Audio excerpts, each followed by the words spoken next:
صبح تک میں مزید نڈال ہو چکا تھا۔ صبح ہوتے ہی جب دن کی روایتی بھیڑ اور چہل پہل کا دور شروع ہوا تو حسب معمول سب سے پہلے ضعیف العقید لوگ میرے آس پاس جمع ہونے لگے۔ شاید اس میں میری پرانی شہرت کا بھی ذرا کچھ حصہ رہ گیا ہوگا، کیونکہ ریلوے کے جن اہلکاروں کی ٹرین ڈیوٹی کا روٹ شکل کر رہا تھا وہ مجھے پہلے سے جانتے تھے اور انہوں نے میری نام نہاد کرامت کے بہت قصے سن رکھے تھے۔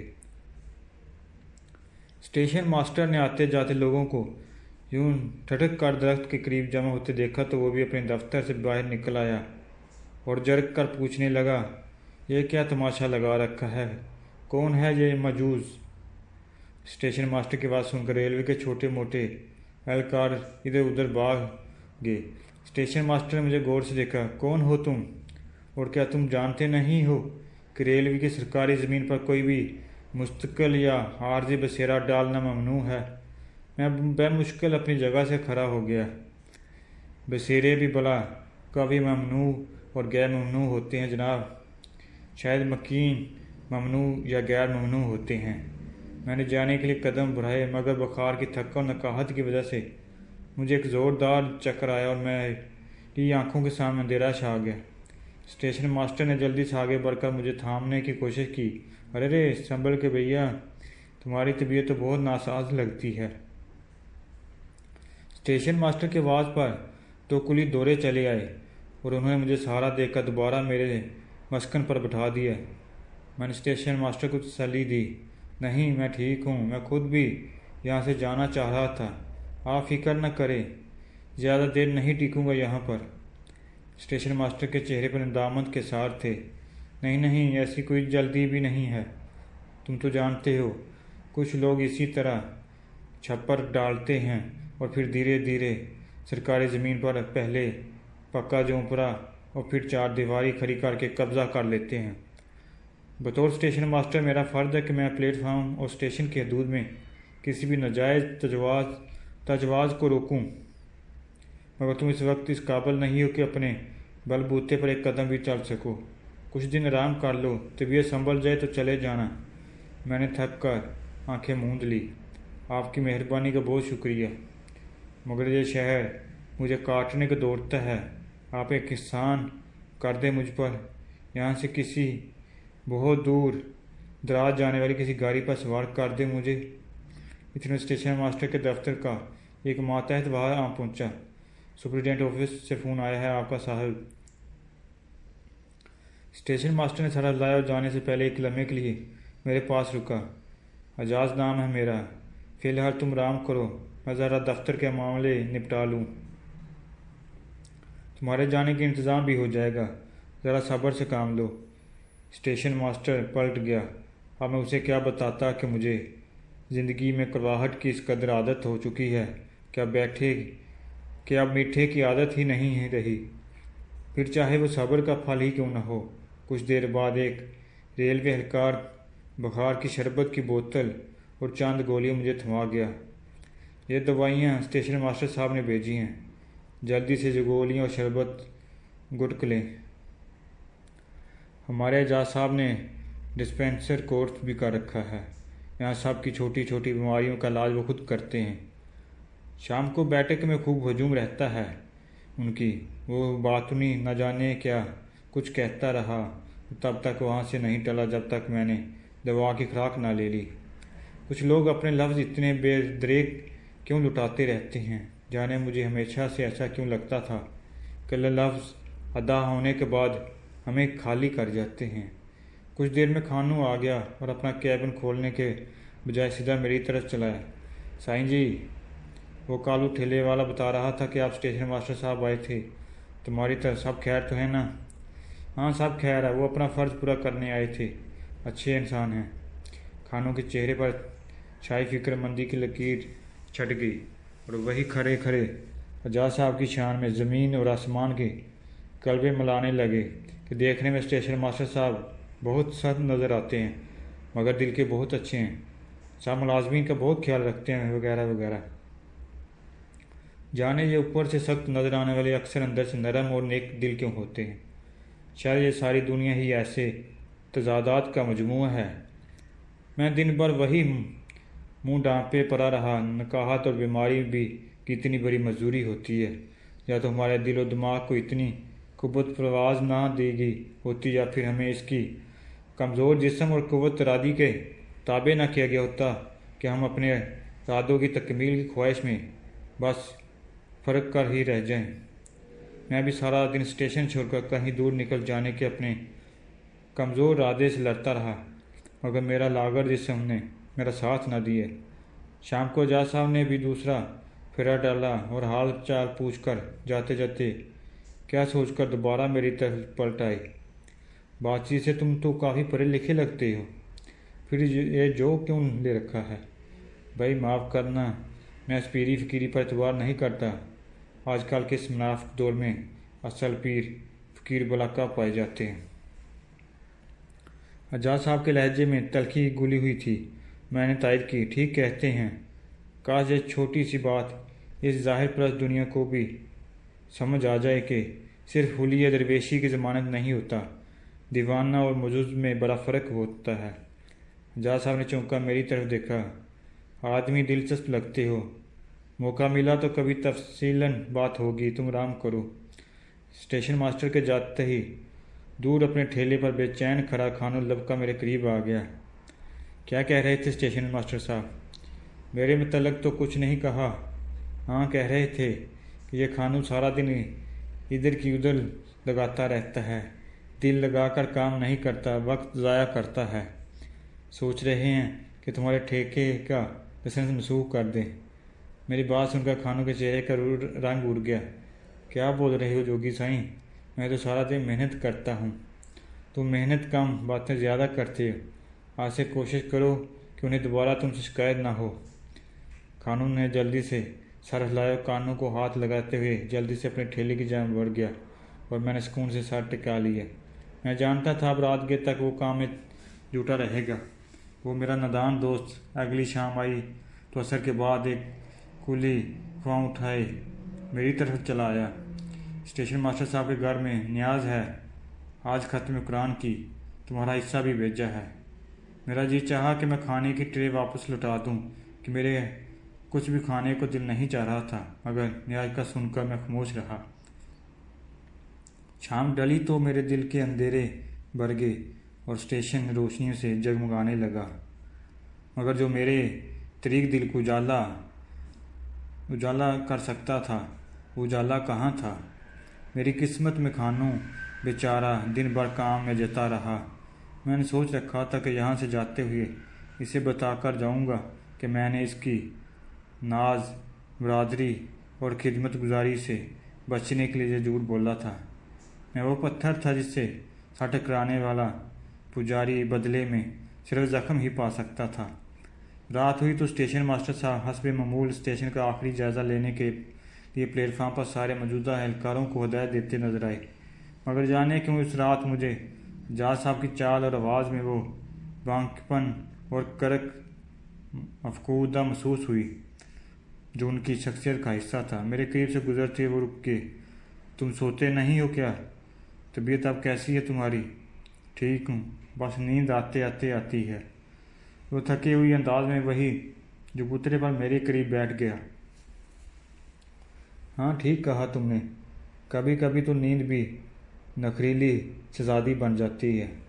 آپ آج کچھ پریشان دکھائی دیتے ہیں، سب ٹھیک تو ہے؟ انہوں نے ایک گہری سانس لی۔ ہاں، اب تو ٹھیک ہی سمجھو۔ وہ کہتے ہیں نا، درد کا حد سے گزر جانا ہی دوا ہو جاتا ہے۔ تم یہاں نئے ہو اس لیے تمہیں نہیں پتہ کہ آج کا دن بڑا بھاری گزرتا ہے مجھ پر۔ پرانے ملازمین سارے واقف ہیں اس کہانی سے۔ میں نے غور سے اسے ٹوٹے ہوئے انسان کی طرف دیکھا۔ ہمارے آس پاس بکھرے ان ہزاروں لاکھوں انسانوں میں سے ہر ایک اپنے اندر کتنا غم چھپائے، کتنا درد دبائے بیٹھا ہے، مگر ہم خود غرضوں کو اپنے سوا دوسرا کوئی نظر ہی کب آتا ہے بھلا؟ اگر مناسب سمجھے تو مجھے کچھ بتائیں۔ اعجاز صاحب نے لمبی گہری سانس لی۔ بس بیوی کی بیماری نے پریشان کر رکھا ہے، اسے بد نصیب نے بھی کم دن ہی خوشی دیکھی، اب سارا دن بستر پر ہی پڑی رہتی ہے۔ ہماری ایک ہی اکلوتی بیٹی تھی سریا، بچپن سے ہی ہم دونوں کی جان لاڈ اور نازوں سے پلی۔ اسکول، کالج سے یونیورسٹی تک ہر مضمون، ہر مقابلے میں اول، چندے آفتاب چندے مہتاب۔ سچ پوچھو تو اس کی خوبصورتی سے ہم دونوں میاں بیوی کبھی بے حد خوفزدہ ہو جاتے تھے، اس لیے جلد ہی اس کے ہاتھ پیلے کر کے رخصت کرنے کے منصوبے بناتے رہتے تھے۔ بہت سے رشتے آئے مگر مجھے خاصہ طور پر کسی ایسے رشتے کی تلاش تھی جہاں ساس نندوں کا جمیلہ بھی کم ہو، لڑکا معاشی طور پر بھی کافی مضبوط ہو۔ ہم نے سریہ کو بہت نازوں سے پالا تھا اور ہمیں یہ ڈر تھا کہ وہ روایتی ساس نندوں کی ڈانٹ ڈپٹ اور سختی برداشت نہیں کر سکے گی۔ آخرکار رشتہ لانے والی نے ایسے ایک لڑکے کے بارے میں بتایا جو ابھی کچھ عرصہ پہلے ہی بیرون ملک سے کافی کچھ کما کر دوبارہ اپنے ملک منتقل ہوا تھا، اکیلا رہتا تھا اور یہاں رشتے کا بھی خواہشمند تھا۔ مجھے یوں لگا جیسے قدرت نے یہ رشتہ میرے صبر کے بدلے ہی بھیجا ہے۔ ہم نے ہر طرح سے چھان پٹک کر لی۔ لڑکا واحد بہت شریف اور خاندانی تھا اور سریہ کی تصویر دیکھ کر تو اس نے رشتے والی کا در ہی پکڑ لیا تھا کہ اب وہ رشتہ کرے گا تو ہماری سریہ سے، ورنہ ساری عمر کنوارا ہی رہے گا۔ لڑکے کا نام کلیم تھا مگر میری بیوی اس رشتے کو قبول کرنے میں ذرا ہچکچا رہی تھی۔ میں نے حیرت سے جاز صاحب کی طرف دیکھا۔ مگر کیوں؟ جاز صاحب نے نظریں جھکا لی۔ دراصل لڑکا کچھ کم صورت تھا۔ ہماری سریہ کی دودھ جیسی شفاف رنگت کے سامنے کلیم کا گہرا سانولا رنگ اور نین نقوش بہت ہیچ محسوس ہوتے تھے۔ جاز صاحب کی بات سن کر مجھے ایک زور کا جھٹکا لگا۔ سریہ نے کلیم کو دیکھا تھا؟ میرا مطلب اس کا کیا فیصلہ تھا اس بارے میں؟ سریہ کا فیصلہ وہی تھا جو کسی بھی شریف مشرقی گھرانے کی لڑکی کا ہو سکتا ہے۔ اس نے یہ حق اپنے والدین کو تفویض کر دیا تھا۔ بالآخر ہر پہلو پر غور کرنے کے بعد قرعہ کلیم کے نام ہی کھلا اور ہماری لاڈلی ہماری دعاؤں و آرزوؤں کے اثار میں کلیم کے ساتھ رخصت ہوگی۔ میں نے بے چینی سے پہلو بدلا۔ پھر آپ اتنے اداس کیوں ہیں؟ سنا ہے انسان کا اندر خوبصورت ہونا چاہیے، بیرونی بدصورتی کو تو شاید پھر بھی عادت پڑ جاتی ہوگی۔ مجھے لگا یہ سوال میں نے جاز صاحب سے نہیں خود اپنے آپ سے کیا ہے۔ جاز صاحب نے لمبی گہری آہ بھری۔ ہاں، میری سریہ نے پہلے دن سے ہی ہماری خوشی کے لیے کلیم کو پورے دل سے تسلیم کر لیا تھا۔ کلیم تو پہلے ہی سے سریہ کے پیار میں دیوانہ تھا مگر میں نے بے چینی سے بولا پہلو بدل مگر کیا؟ مگر یہ دنیا والے بلا کب کسی کو پھلتا پھولتا اور خوش دیکھ سکتے ہیں؟ کلیم اور سریہ جس محفل میں بھی جاتے اور جہاں سے بھی گزرتے ان کی جوڑی کو دیکھ کر لوگ معنی خیز اشارے کرتے، طنزیہ مسکراہٹوں کے تبادلے ہوتے، پہلو حور میں لنگور جیسے فقرے کسے جاتے۔ تانگا کلیم نے سریہ کو کہیں لے جانا ہی چھوڑ دیا مگر لوگوں کی زبان کا کون روک سکتا تھا؟ کلیم اپنی محرومیت کا غصہ سریہ پر اتارنے لگا۔ اس کے کان میں کسی نے یہ بات ڈال دی تھی کہ ضرور سریہ کے کردار میں کوئی کھوٹ یا کمی ہوگی، ورنہ اس جیسی پری چہرہ لڑکی کلیم جیسے کم صورت کو قبول کیوں کرتی؟ کلیم کا جنون بڑھتا ہی گیا اور سریہ کی خوبصورتی نے اسے نفسیاتی مریض بنا کر رکھ دیا۔ اسے گلی محلے حتیٰ کہ شہر کا ہر بندہ اس کا مذاق اڑاتا محسوس ہونے لگا۔ سریہ کی زندگی جرن ہو کر رہ گئی۔ مجھ سے اور سریہ کی ماں سے ایک بڑی غلطی ہو گئی تھی۔ رشتہ ہمارے جور والوں میں کرنا چاہیے، پھر چاہے یہ جورا معاشی حالت کا ہو یا صورت کا۔ بے جور رشتے کبھی زیادہ دیر چل نہیں پاتے۔ کلیم سریہ پر شک کرنے لگا، ذرا سی بات پر اسے دن کا رکھ دیتا۔ اور پھر ایک دن سریہ اس حالت میں گھر واپس آئی کہ اس کا چہرہ اور بدن نیل تھا اور پھر اعجاز صاحب کی قوت گواہی جواب دینے لگی۔ میں نے بے تابی سے پوچھا، پھر کیا ہوا؟ پھر تیسری روز کلیم نے سریہ کو طلاق بھجوا دی۔ میری آواز حلق میں اٹک سی گئی۔ طلاق؟ ہاں طلاق۔ 3 سال پہلے ہماری سریہ گھر واپس آ گئی تھی۔ بہت صابر شکر تھی میری بیٹی، کبھی کسی سے کوئی شکوہ نہیں کیا۔ اس کی ماں نفسیاتی دباؤ اور شوگر سمیت کئی بیماریوں کا شکار ہوتی گئی مگر سریہ سہتی رہی اور پھر ایک دن چپ چاپ آنکھیں موند کر ہمیشہ کے لیے ہمیں چھوڑ گئی۔ ہاں، آج اس کی دوسری برسی ہے۔ یہ نیاز اسی سلسلے میں بانٹی گئی تھی۔ مجھ سے مزید کچھ نہیں کہا گیا۔ جاز صاحب اٹھ کر چلے گئے۔ مجھے لگا وہ مجھے میری اپنی کہانی سنا کر پلٹ گئے تھے۔ میں تو سمجھتا تھا کہ دنیا میں بس ایک میں ہی ان عذابوں کا شکار ہوں، مگر یہاں تو ہر قدم پر ایک پریزاد کسی نئے روپ اور نئے نام کے ساتھ دھرنا دیے بیٹھا ملتا ہے۔ اعجاز صاحب نے ٹھیک ہی کہا تھا، جوڑے ہمیشہ جوڑ والوں کے گلے لگتے ہیں۔ اچھا ہوا میں عینی کی زندگی سے چپ چاپ نکل آیا۔ ہم دونوں بھی تو اسی ظالم دنیا کے باسی تھے۔ عینی مجھے قبول کر بھی لیتی تو یہ جگ والے ہمیں جینے نہ دیتے۔ یہاں روپ کا بدل صرف روپ ہے۔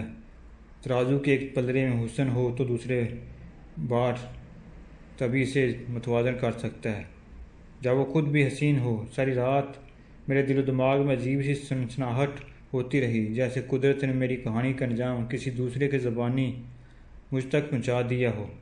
جانے کا میری آنکھ لگ گئی اور پھر کھانوں کی ہلکی ہلکی آواز نے مجھے دوبارہ جگا دیا۔ صبح ہو چکی تھی۔ کھانوں مجھے بتا رہا تھا کہ سائیں یہ بی بی کب سے آپ کے جاگنے کا انتظار کر رہی ہے۔ کہتی ہے سائیں کا بڑا نام سنا ہے، دعا لینے آئی ہوں۔ میں نے چونک کر سامنے بیٹھی لڑکی کو دیکھا اور ایک لمحے میں ہی میرے لیے آسمان زمین پر ڈاگے اور زمین فلک سے جا ملی۔ میرے سامنے عینی بیٹھی ہوئی تھی، ہاں میری مجسمہ ساز، وہی کرتل عین، مگر اس کی آنکھوں پر یہ سیاہ چشمے کیوں لگا ہوا تھا ابھی تک؟ میں نے کھانوں کو اشارہ کیا کہ وہ لڑکی سے کہے چشمہ اتار دے، مگر کھانوں جا چکا تھا۔ میں نے دھیرے سے بڑی آواز میں کہا، بی بی اپنے چہرے سے اندھیرے کا یہ پردہ ہٹا دو تاکہ میں تمہاری آنکھوں میں جھانک کر تمہاری روح کے زخم دیکھ سکوں۔ مگر وہ رو پڑی، نہیں سائیں جی، میری آنکھیں بے نور ہے، آپ ان میں جھانک کر بھی صرف اندھیرا ہی دیکھیں گے۔ میں زور سے چلا اٹھا، کیوں؟ تمہاری آنکھیں اب تک بے نور کیوں ہیں؟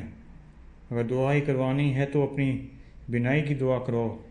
عینی نظریں چرا گئی، نہیں سائیں، جس کو دیکھنے کے لیے مجھے بصارت چاہیے تھی وہ مجھے چھوڑ کر چلا گیا، اب میں بینائی کا کیا کروں گی؟ میں اس کی بات سن کر سسک اٹھا، وہ بھی روتی رہی اور پھر اچانک میرے کانوں میں کھانوں کی آواز گونجی، سائیں جی کیا ہوا؟ سب خیر تو ہے نا؟ تم رو کیوں رہے ہو؟ کیا کوئی پرانا سپنا دیکھا؟ میں نے ایک جھٹکے سے آنکھیں کھول دی۔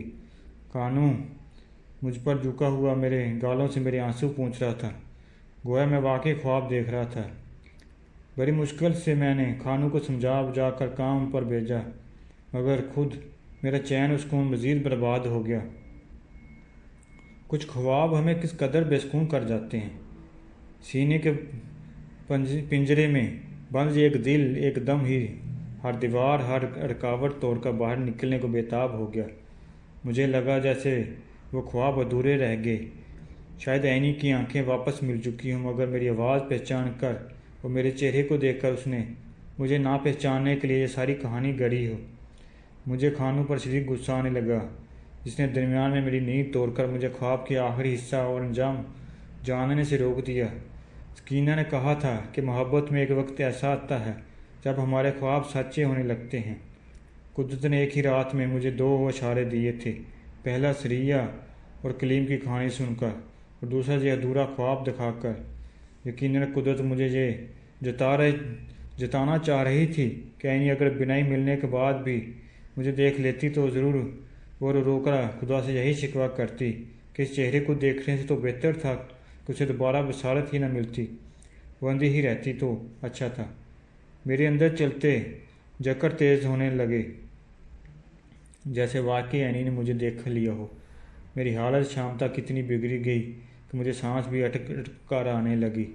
خانوں نے مجھے یوں تڑپتے دیکھا تو بنا کچھ کہے ایک جانب بھاگ گیا اور گھنٹے بھر بعد شہر کے کسی مستند ڈاکٹر کی دواؤں کا بکسہ اٹھائی اس کے آگے آگے بھاگتا ہوا نمودار ہوا۔ ڈاکٹر نے میری نبض دیکھی اور تشویش سے خانوں کی طرف دیکھا، تمہارے سائیں کی حالت تو بہت خراب ہے، میں دوا کی 3 خوراکیں دے دیے جا رہا ہوں، مگر ہو سکے تو سائیں کو شہر کے بڑے اسپتال پہنچانے کی کوشش کرو۔ خانوں نے تیزی سے سر ہلایا، مگر وہ اندر جانتا تھا کہ اب یہاں سے کہیں نہیں ٹلنے والا۔ اگلے روز بادل پھر ٹوٹ کر برسے، میری سانسیں اکھڑنے لگی تھی، جیسے سینے کی قید سے آزاد ہونے میں اسے بہت سی سلاخوں سے ٹکرا کر باہر نکلنا پڑ رہا ہو۔ میری نظر دھیرے دھیرے پتھرانے لگی تو خانوں نے روتے ہوئے میرا ہاتھ تھام لیا، چلو سائیں ایک بار میری بات بھی مان لو، چلو کسی بڑے ہسپتال چلتے ہیں۔ میں نے برستی بارش کی بوندوں میں خانوں کے آنسو مل کر پانی ہوتے دیکھے اور مسکرا دیا۔ میری آواز رک رک کر نکل رہی تھی۔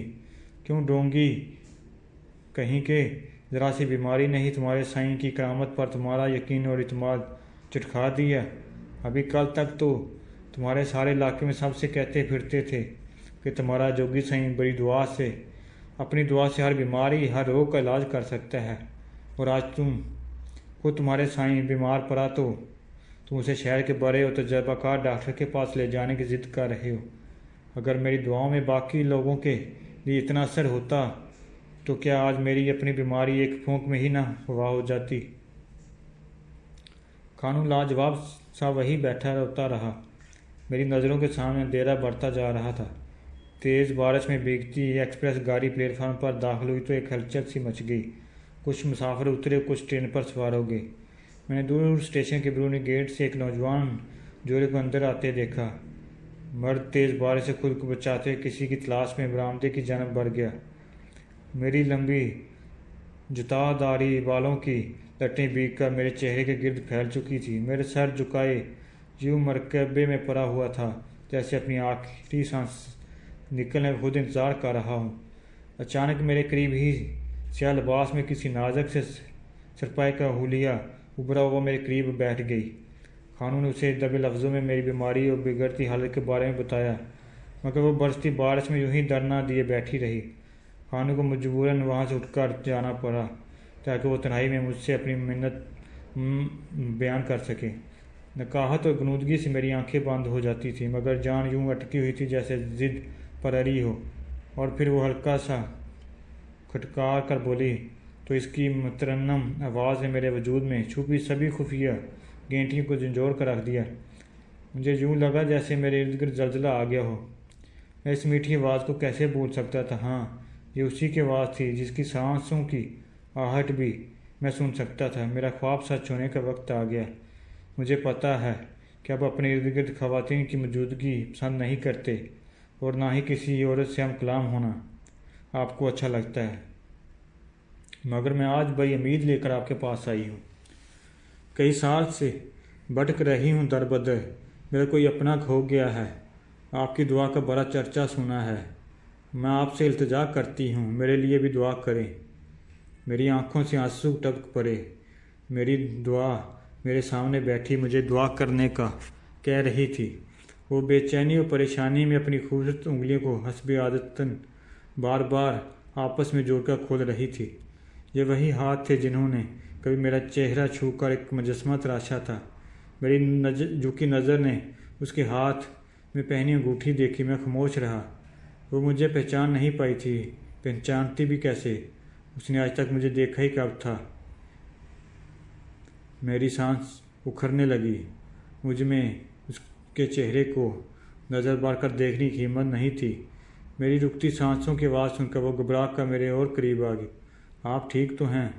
دفتن میری نظر اس کی آنکھوں پر لگے کالے چشمے پر پڑی تو میرے اندر بھی ایک وقت کئی جکڑ چلنے لگے۔ حسب توقع ایک چشمہ اس کی خوبصورت سرمئی آنکھوں کا پہرہ دار بنا بیٹھا تھا۔ کہیں خدا نخواستہ ان کی آنکھوں کا آپریشن واقعی ناکام تو نہیں ہو گیا تھا؟ تیز بارش اس کا نازک وجود بھگو رہی تھی۔ میرا جی چاہا کہ میں نے اس کے سامنے کھڑا ہو کر اس کے وجود کے لیے چھتری بن جاؤں، مگر میں تو خود کسی کمزور پتے کی طرح لرز رہا تھا۔ وہ کچھ دیر یوں ہی دو زانوں بیٹھی بھیگتی رہی اور پھر واپس جانے کے لیے اٹھ کھڑی ہوئی۔ میرا دل کسی نے مٹھی میں لے کر مسل دی ہو جیسے۔ اسے آواز دے کر روک لینے کی خواہش کو میں نے نہ جانے کس طرح روکا۔ بس زبان دانتوں تلے دبا لی۔ مڑتے ہوئے اچانک پانی میں اس کا پاؤں پھسلا اور وہ ڈگمگائی۔ میں تڑپ کر اسے گرنے سے روکنے کی کوشش کے طور پر آگے بڑھا۔ اس کے ہاتھ کسی سہارے کی تلاش میں فضا میں لہرائے اور میرے چہرے کو چھو گئے۔ میں گھبرا کر پیچھے ہٹا۔ وہ کچھ لمحوں کے لیے حیرت اور صدمے سے شدید رہ گئی، اور پھر اس نے بے تابی سے دوبارہ میرے چہرے پر اپنی انگلی پھیری اور زور سے چلائی۔ پریزاد، یہ آپ ہی ہیں نا؟ آپ چپ کیوں ہیں؟ بولتے کیوں نہیں؟ میں اپنا چہرہ ہاتھوں میں سپاہی وہاں سے اٹھ کر چند قدم بھاگا، لیکن مجھ میں بھاگنے کی ہمت اور طاقت ہوتی تو پھر رونا ہی کس بات کا تھا۔ میں لڑکھڑا کر یوں گرا کہ کوئی کسی کی نظر سے گرتا ہے، مگر مجھے دنیا کی نظر سے گرنے کی پرواہ ہی کب تھی۔ مجھے تو بس اس ایک نگاہ سے بچنا تھا کہ جس میں کبھی میرا ایک مقام تھا۔ مجھے زمانے کی ہر فنا قبول تھی، مگر اس کی نظر میں نفرت یا رحم اور ہمدردی کی جھلک میرے لیے دنیا کی ہر موت سے کہیں بڑھ کر قضا تھی۔ میں نے خود کو پوری طرح سمیٹ کر چھپا لیا۔ اچانک میرے کانوں میں ایک مردانہ آواز گونجی، کہاں تک بھاگیں گے اور کب تک خود کو چھپائیں گے پریزاد صاحب؟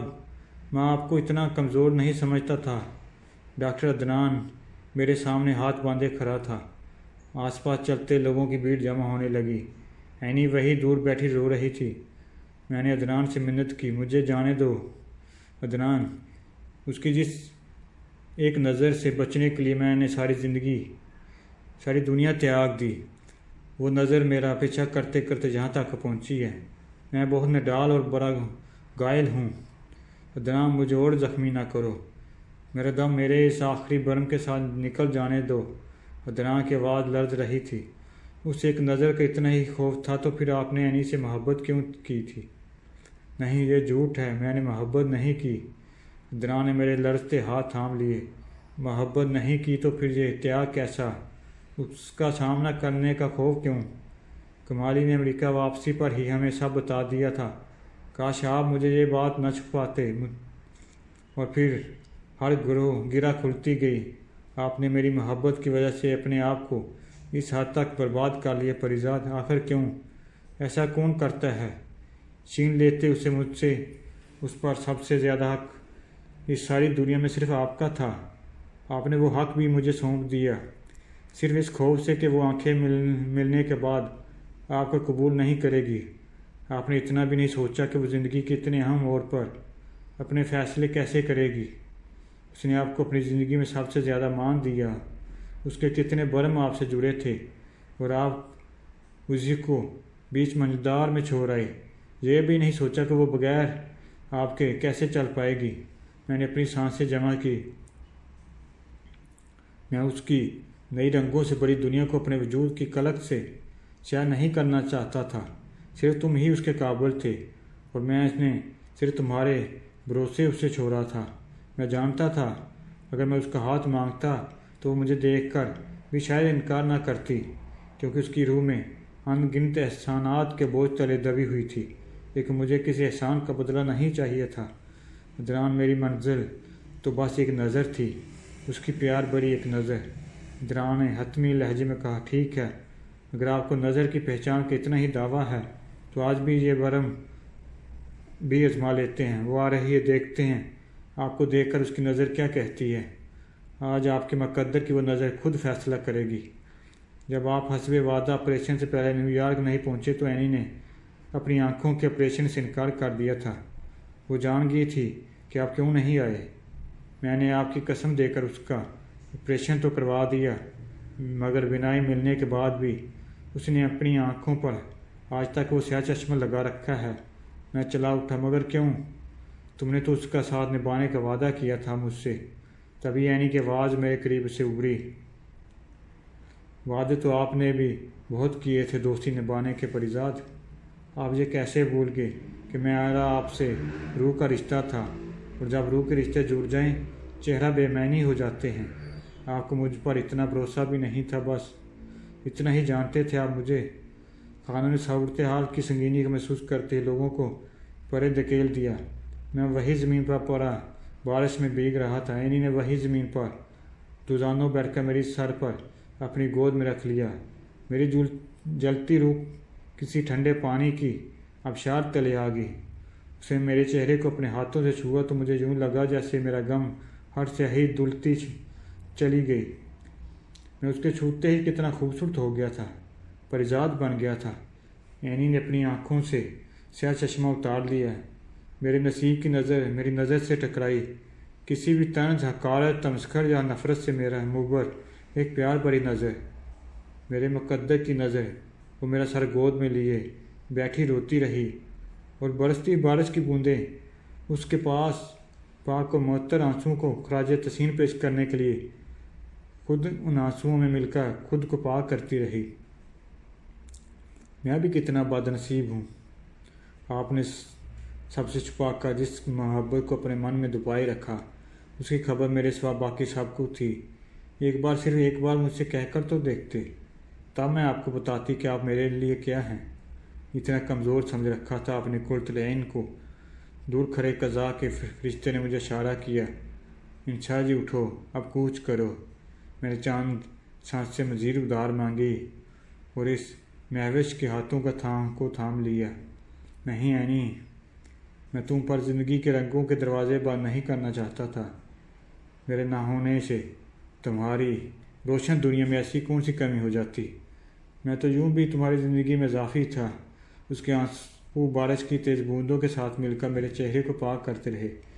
پہلے میں خود نہیں جانتی تھی پریزاد، مگر آپ سے دور ہو کر جاننا کہ میری ہر کمی آپ سے ہی پوری ہوتی ہے۔ آپ نے خود کبھی کہا نہیں، اور مجھے امریکہ جا کر پتہ چلا کہ آپ اضافی نہیں، لازمی ہیں۔ میں نے اینی کا چہرہ اپنے ہاتھوں میں تھام کر پہلی مرتبہ اس کی آنکھوں میں دیکھا۔ ہاں، کبھی نہیں کہہ پایا، مگر آج کہتا ہوں، مجھے تم سے محبت ہے قرۃ، شدید محبت ہے۔ میری نبض ڈوب رہی تھی، میرے کانوں میں قضائے دیر سے گنگنائی، وحشی کو سکون سے کیا مطلب، جوگی کا نگر میں ٹھکانا کیا۔ آس پاس کا سارا شور مجھے دھیرے دھیرے سرگوشیوں میں ڈلتا محسوس ہو رہا تھا، جانے لوگ آپس میں کیا سرگوشیاں کر رہے تھے۔ بارش تیز تر ہو کر بھی مجھے بھگو نہیں پا رہی تھی، اتنی تیز آندھی کے باوجود مجھے حبس سے میرا دم کیوں گھٹ رہا تھا۔ وہ میرا سر گود میں لیے زور و قطار رو رہی تھی۔ زندگی سمٹ کر ان چند لمحوں میں سمٹ آئی جب عمر بھر کی ریاضت اور دعائیں رنگ لاتی ہیں۔ آج میری عمر بھر کی تپسیا بھی پوری ہوئی۔ اب بلا کس کو جینے یا مرنے سے غرض تھی؟ کتنی صدیاں اس ایک پل میں جی لی تھی۔ میں نے زندگی کا ہر قرض چکا دیا۔ میری اضافی اور مانگی ہوئی سانسیں پوری ہونے کو تو آئیں تو آس پاس دھیرے دھیرے روشنی کم ہونے لگی، میری آنکھیں پتھرانے لگی۔